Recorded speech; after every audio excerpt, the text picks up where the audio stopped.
Search कर next video बा part 1 part 2 बोली आप देखी ना ताहले कमेंट बॉक्स दे दीजिए आप जल्दी देखी दिंतु ओके। आम यहाँ पार्ट 3 वीडियो आम स्टार्ट कर देख कौन प्रथम देख ना वर्तमान जुगर इतिहास लिखन प्रणाली स्वतंत्र एक आदर्श निकटवर्ती ए मानव जीवन सर्वाधिक व्यापार जोग अच्छे बर्तमान कौन इतिहास को लेखन प्रणाली रूपे तुमको दि जाए केवल राजा राजपुरुष बा राजनीति घेनी बर्तमान इतिहास नुहे ए कौन लेखक कहते केवल राजा और प्रजा मानकर यह लेखन नुह ए कौन जाति साधारण आचार व्यवहार धर्मनीति शिक्षा शिल्प वाणिज्य इत्यादि कौन विषय आलोचना भी अच्छी तथापि स्थल एक राजनैतिक इतिहास प्राच्य से ही कारण कौन चिंताशील पंडित साहित्य इतिहास धर्म इतिहास विज्ञान इतिहास इत्यादि नाम लेखा विभिन्न जगह है। आजिकल राजा मान इतिहास लेखा होनी आज कौन धर्म शिल्प शिक्षा वाणिज्य साहित्य विभिन्न प्रकार रूप भी से इतिहास लिखा जाए। मनुष्यर ज्ञान और शक्ति समय अल्पता विषय विवेचना कले ए प्रकार चेष्टार सम्यक औचित्य बाध्य हुए अस्वीकार।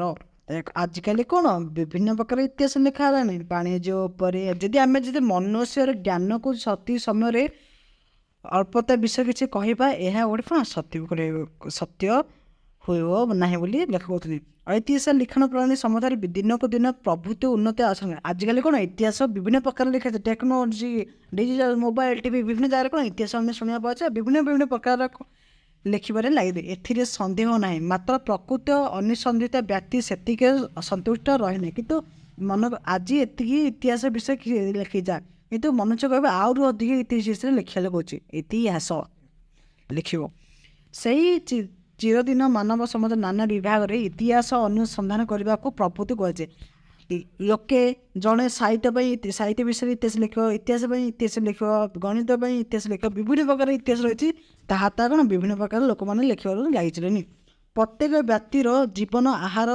परिच्छद ताहा निकट जीवंत इतिहास रूपे प्रतिभाता आजिकल कौन सब प्रत्येक जीवन आहार परिच्छद इतिहास सह जड़ित ही रही इतिहास जेपरी भाव लिखित हो पाठन प्रणाली उपर ताहा उपकारिता इतिहास जो लिखि रही पाठ पढ़ा प्रणाली यह कौन बहुत उपकार भी लगी पाठक जिते अवमान संगे एक निज जीवन संगे अतीतर संपर्क विस्तृत हो इतिहास अध्ययन करने को प्रस्तुत हुए मनकर किए गोटे चोरी कथा आज सी बड़ हेलु चोर होला आम शिखा जे कौन जदि पिला बेलू चोरी करवा बड़ हेल्ले भी से ही चोरी करवा कौन खराब काम भी कर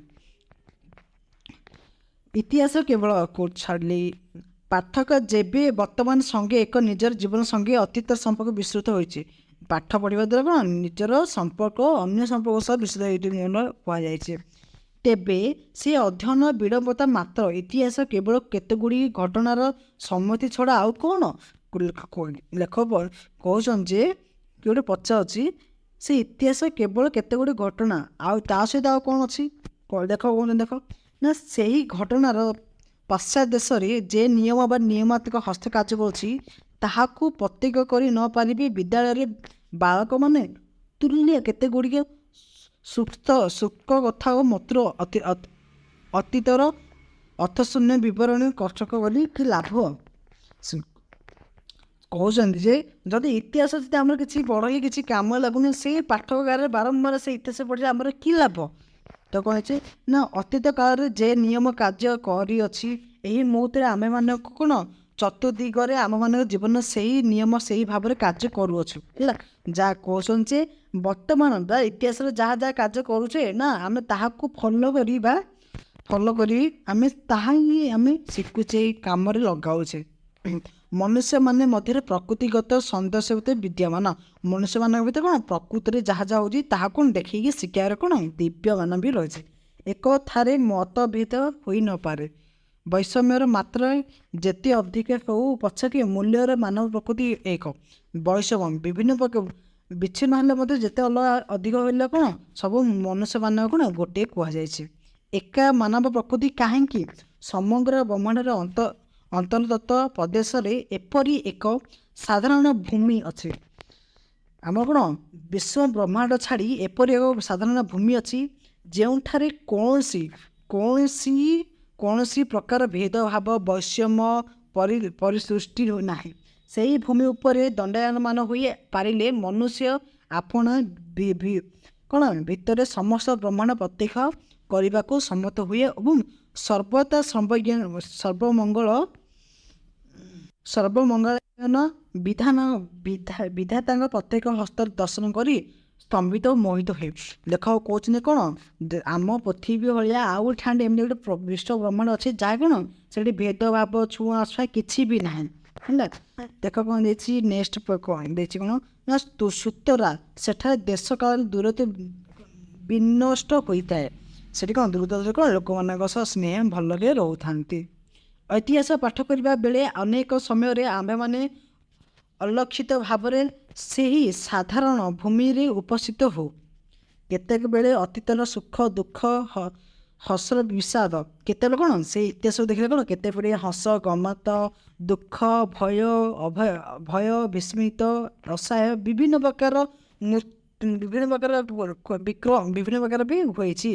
ମୃତ୍ୟୁ ଆମ୍ଭମାନଙ୍କ ନିକଟରେ ଜୀବନ୍ତ ମୁକ୍ତି ପରିଗ୍ରହ କରି ଦଣ୍ଡାୟମାନ ହୁଏ। କ'ଣ ଯେତେବେଳେ ମଣିଷଟେ ମରିଯାଏ ହଠାତ୍ ଦେଖିଲି କେମିତି ଲାଗେ ସେ କ'ଣ ଇତିହାସ ଯେ ଲୋକ କୁହନ୍ତି କ'ଣ ସେ ବୁଢ଼ାଟା ଏମିତି କହୁଥିଲା ଆଜି ତାର ଅବସ୍ଥା ଏମିତି ହେଲା। ସେଥିପାଇଁ କ'ଣ ଜଣେ ବ୍ୟକ୍ତିର ଇତିହାସ ନେଇକି ଭବିଷ୍ୟତର କ'ଣ ହୁଏ ତାକୁ ବି କୁହାଯାଇଥାଏ। ଆମେ ଇତିହାସ ପଢ଼ିବା ଯୋଗୁଁ ଆମେ ଭବିଷ୍ୟତରେ କ'ଣ ହେବା ଆମେ ଜାଣିପାରିବା ହେଲା। ଦେଖ କ'ଣ ଦେଇଛି ନା ଏହି ଅବସ୍ଥାରେ ଅତୀତ ପ୍ରତି ହୃଦୟର ସହାନୁଭୂତି ତନ୍ତ୍ର ଜାଗ୍ରତ ହୋଇଥାଏ। ଆମେ ଯଦି ଇତିହାସକୁ ପଢ଼ିବା ଏହା ପଢ଼ିଲେ କ'ଣ ଆମେ କ'ଣ ସହାନୁଭୂତ ଜାଗ୍ରତ ହେବା ହଁ ଏମିତି କରିଲେ ସିଏ ଏମିତି ହେଲା ଆମେ ଚାଲ ଏ କାମଟା କରିବାନି ଆମେ ଭଲ ହେବା। ଅତୀତରେ ଲୟଲାସ ନିଜ ଜୀବନ ତ ଲୟଲାସରେ ପରିଣତ ହୁଏ। ଯଦି ଆମେ ଯଦି କ'ଣ ଅଭିଳାଷ ମାନେ ଅଳସୁଆ ହେଇକି ଯଦି ରହିବା ଜୀବନ ସାରା କ'ଣ ଅଳସୁଆ ହେଇକି ପଡ଼ିଥିବା ମଲାବତା। ଏହିପରି ପ୍ରତ୍ୟେକ ଘଟଣା ସଙ୍ଗେ ଯେତେବେଳେ ଜୀବନର ଯୋଗ ସଂସ୍ଥାପିତ ହୁଏ ସେତେବେଳେ ସମଙ୍କ ଅତୀତ ବର୍ତ୍ତମାନ ଆକାଶ ଆଧାରଣ କରେ। ପ୍ରକୃତ ପକ୍ଷେ ଚିନ୍ତାଶୀଳ ପାଠକ ଇତିହାସ ବର୍ଣ୍ଣିଷ୍ଠ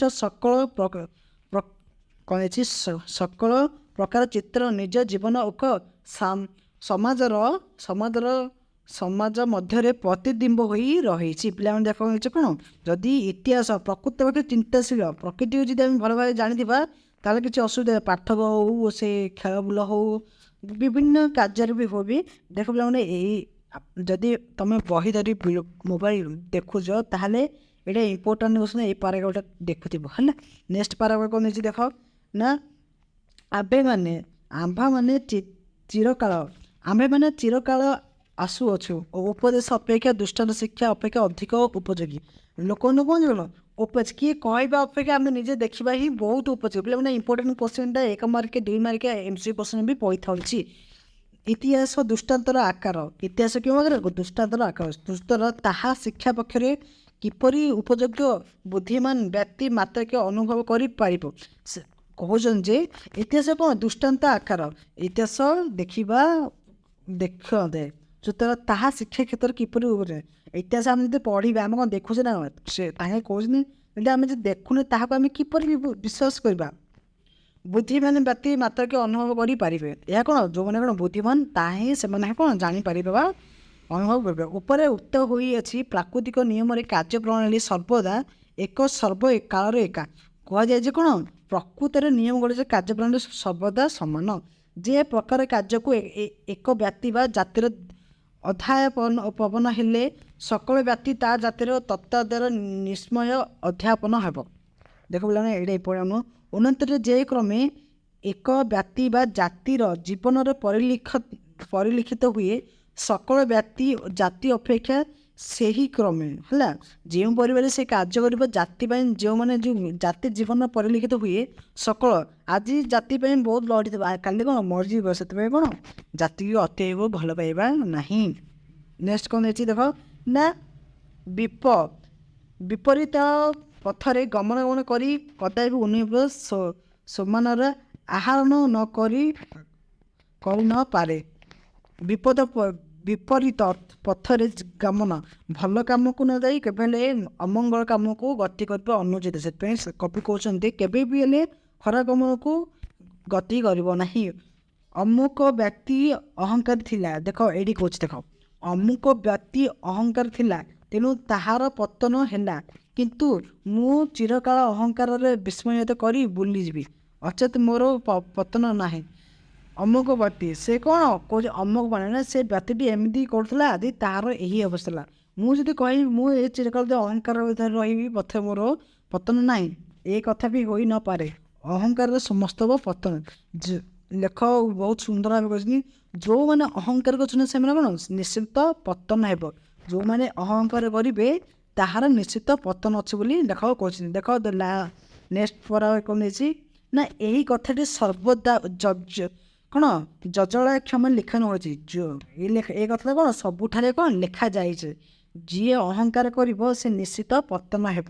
ହେଲା, ଆମକୁ ବ୍ୟକ୍ତି ସମସ୍ତଙ୍କଠାରୁ ବିଶ୍ୱାସ ସ୍ଥାପନ କରି ସମସ୍ତଙ୍କ ବିଶ୍ୱାସ ଭାଜନ ହେଲେ, କିନ୍ତୁ ମୁଁ ସମସ୍ତ ଜଗତକୁ ଅବିଶ୍ୱାସ କରିବି।